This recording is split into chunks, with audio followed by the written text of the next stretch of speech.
Assalamualaikum warahmatullahi wabarakatuh. Alhamdulillahi rabbil alamin wa bihi nasta'in ala umurid dunya waddin. Asyhadu an la ilaha illallah wa asyhadu anna Muhammadan abduhu wa rasuluh la nabiyya ba'dah. Allahumma sholli ala Muhammad wa ala ali Muhammad. Pak WR3, Bu Biro, Kepala Humas Hukum dan Humas dan Hukum, Bapak-bapak, ibu-ibu, hadirin dan hadirat yang dirahmati Allah. Mungkin saya lebih tepat memanggilnya adik-adik lah gitu. Ada yang umurnya yang lahir sebelum tahun 70 ada.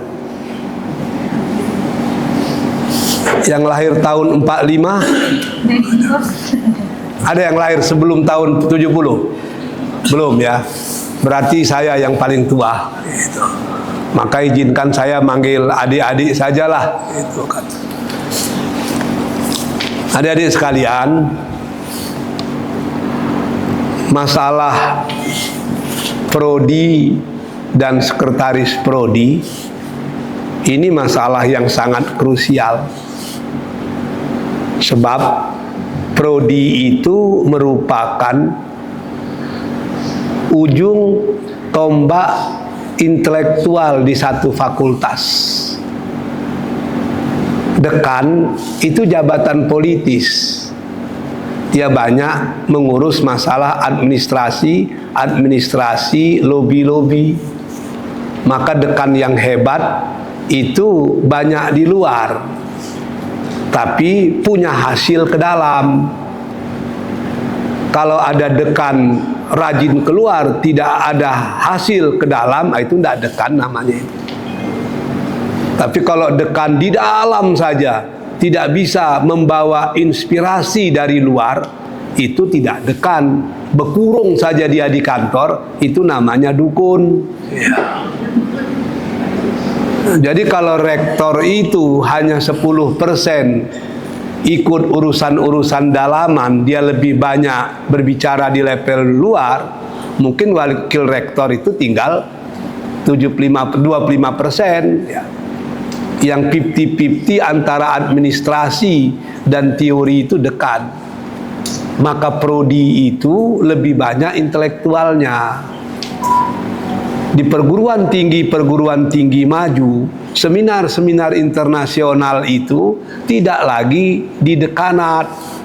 Seminar-seminar internasional, MOU internasional itu dilakukan pada level prodi ya. Karena puncak keilmuan itu di prodi ya. Yang paling tahu isi otak dan kepala mahasiswa itu prodi. Yang paling tahu kondisi real dari mahasiswa itu ya prodi. Di prodi itu jelas itu, anak ini kelebihannya ini, kekurangannya ini ya. Yang ini punya masalah seperti ini, cara pendekatannya seperti ini. Makanya kalau prodi bergerak, tunggakan-tunggakan SPP kita yang miliaran itu tidak akan ada itu. Saya kemarin datang mahasiswa farmasi masuk semester 3. Kebetulan ayahnya pimpinan Muhammadiyah Indragiri Hilir di Tembilahan situ. Dia datang jumpa saya, bilang nggak sanggup lagi lah membiayai anak yang kuliah di farmasi, karena masih ada adik dan kakaknya 2 lagi yang kuliah, 3 orang yang kuliah Pak. Kalau memang Umri tidak bisa membantu, ya kami terpaksa gulung tikar lah, pulang ke Tembilahan. Bagi kita adik-adik sekalian, begitu mereka masuk ke Umri, tidak ada istilah tidak tamat. terkecuali dia sendiri yang tidak mau kuliah. Kewajiban prodi dan sekretaris prodi memastikan tidak ada yang DO, tidak ada yang tidak bisa kuliah kalau alasannya keuangan. Maka prodi kalau tidak nyambung ngomong dengan dekan itu bisa langsung ke rektor. Kita bicarakan kemana kita cari keuangan, kemana kita cari solusi. Saya telepon Basnas Provinsi Riau, orangnya begini, masih ada nggak program klien beasiswa yang dulu kita rancang satu rumah, satu RT, satu sarjana, itu masih ada nggak gitu kan? Masih Pak. Nah, tolong masukkan yang satu ini. Akhirnya dia pergi ke Basnas, selesai. Uang kuliahnya disubsidi oleh Basnas. Ya. Baik Basnas Provinsi maupun Basnas di tempatnya masing-masing. Kalau tidak ada Lajismu. Kalau tidak ada ya kita usahakan gitu. Ketika ada mahasiswa yang gagal mengikuti perkuliahan karena alasan ekonomi, itu yang paling besar dosanya adalah ketua prodi. Sebab mahasiswa itu bukan sekedar mahasiswa. Bagi prodi, mahasiswa itu adalah anak-anaknya. Jadi tidak main-main. Oleh sebab itu jabatan bukan gengsian, tapi jabatan kita di UMRI ini adalah tanggung jawab. With high power come high responsibility. Ini tanggung jawab. Tapi ingat, jabatan-jabatan seperti ini, kaprodi, wakil dekan, wakil rektor, SPI dan lain-lain sebagainya, itu bukan tujuan utama. Tujuan utama kita sebagai dosen adalah guru besar. Kalau Anda gagal menjadi guru besar, berarti Anda gagal menjadi dosen. Tapi kalau gagal menjadi rektor, gagal menjadi dekan, gagal menjadi prodi, itu tidak kegagalan apa-apa. Karena itu bukan merupakan prime objektif, tujuan utama, tidak. Kalau Anda duduk, maka laksanakan tanggung jawab itu dengan sebaik-baiknya. Saya ke depan, walaupun masa saya tidak panjang lagi, kita berharap ada prodi yang mampu untuk membuka bilingual class. Kelas yang menggunakan dua bahasa. Bagi yang di FSI mungkin Arab Inggris. Bagi yang di kelas-kelas lain mungkin Inggris Indonesia. Bilingual class itu akan menjadi benih untuk tahun berikutnya. Paling tidak 2027 kita sudah punya kelas internasional di tiap-tiap fakultas. Maka prodinya juga harus bisa bahasa Inggris. Tidak bisa kita buka prodi internasional, Anda berkomunikasi dengan mahasiswa pakai bahasa Ocu, tidak mungkin. Sebab yang tidak pernah berubah itu cuma perubahan. Begitu Anda gagal mengantisipasi perubahan, maka Anda tidak merubah, tapi Anda dirubah. Prodi-prodi yang tidak bisa mengikuti perkembangan zaman itu hanya menjadi prodi masa lalu, tidak punya tempat di masa depan, akan ditinggalkan itu. Maka begitu Anda menjadi ketua prodi, menjadi sekretaris prodi, hidup mati prodi itu di tangan Anda. Apalagi kalau prodi kan bukan hanya bicara tentang akademik, dia bicara tentang attitude, dia juga bicara tentang etika, tentang al-Islam kemuhammadiyahan, itu dionggokkan di prodi itu. Jangan pula Anda menyuruh mahasiswa bimbingan Anda sholat berjamaah, Anda nggak pernah muncul sholat berjamaah di masjid, itu masalah itu. mengingatkan anak-anak kita dari segi pergaulan, dari segi kehidupan, dari segi yang macam-macam itu. Sehingga betul-betul kita di UMRI, mahasiswa kita berbeda dengan di universitas-universitas yang lain. Karena di sini otak mereka diisi dengan ilmu, hati mereka diisi dengan iman, dan tangan mereka diisi dengan skill atau keterampilan. Dan itu semua ada di tangan prodi dan sekretaris prodi. Andalah merupakan ujung tombak dari sebuah ekosistem yang ada di Universitas Muhammadiyah Riau ini. Saya rasa itu yang bisa saya sampaikan sebagai pengantar. Masalah wawancara dengan saya ini kan ngobrol-ngobrol saja. Sebab nilai Anda kan sudah ada semua kan. BPH udah ngasih nilai, nggak mungkin pula saya berbeda dengan BPH. Dekan-dekan sudah ngasih nilai gitu. Terkecuali ketika saya wawancarai, apa yang disampaikan oleh BPH dan dekan berbeda dengan kenyataan, itu tentu ada diskusi lain gitu kan. Tapi ingat, jadi pejabat di UMRI itu bukan tujuan. Tujuan akhir kita sebagai akademisi adalah guru besar. Paling tidak sebelum Anda menutup mata, ya at least lektor kepala lah gitu kan. Tapi usahakan guru besar gitu.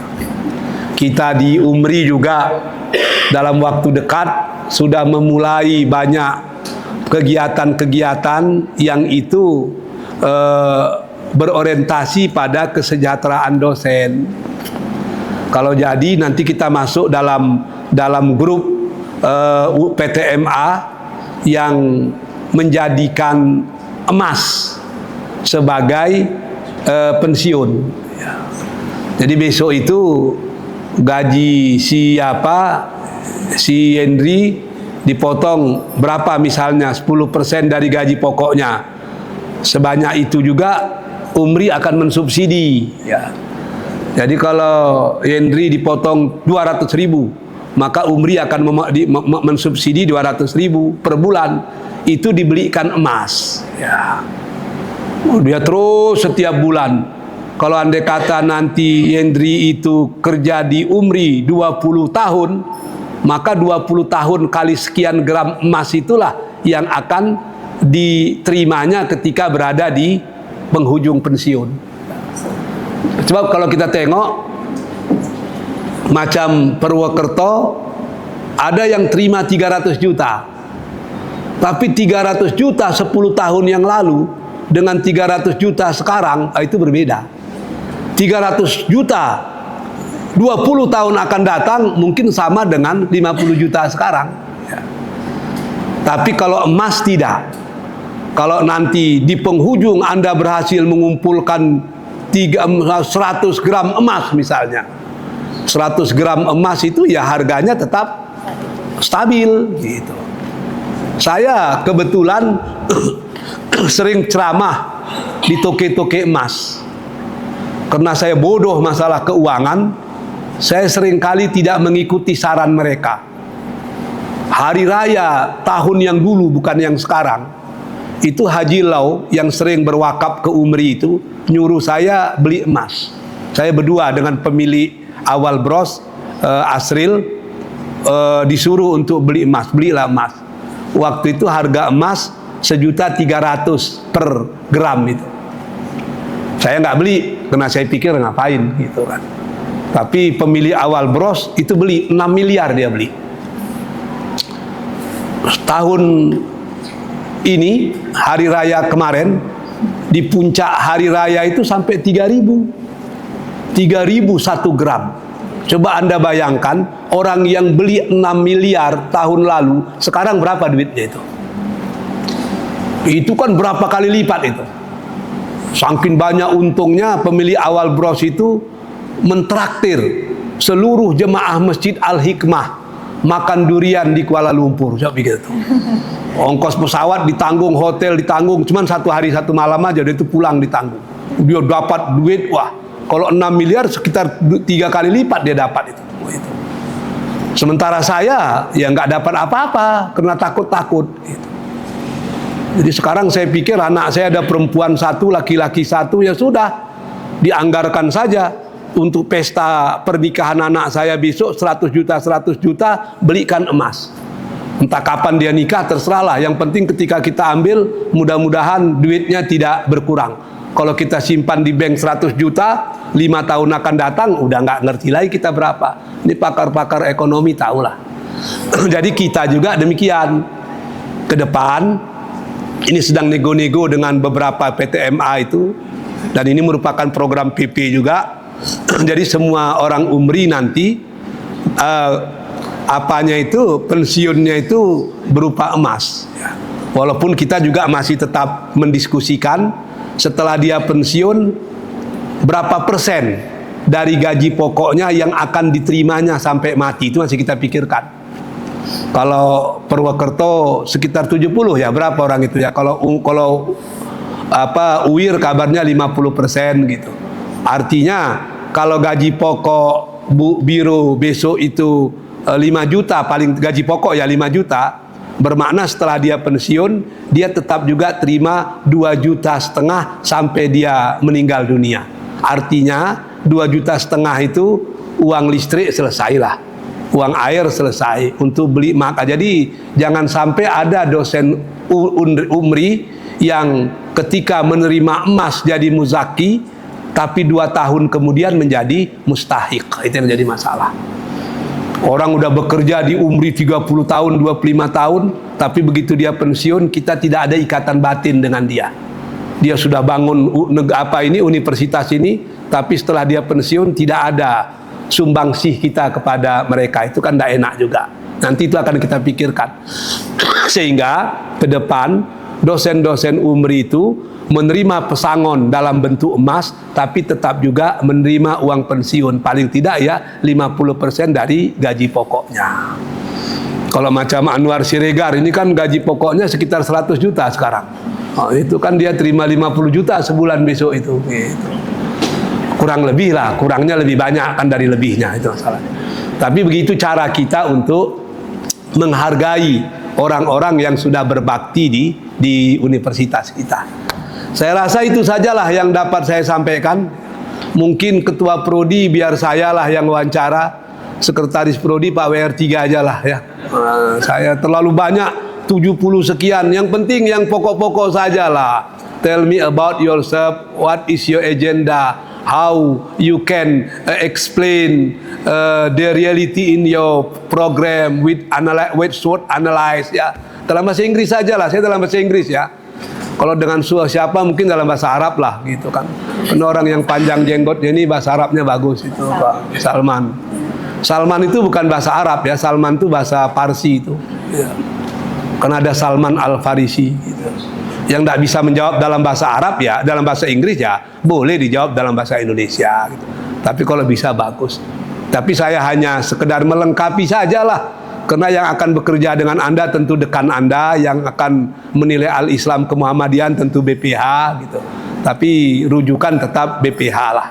Yang penting kalau Anda dapat amanah, bekerjalah sekuat hati.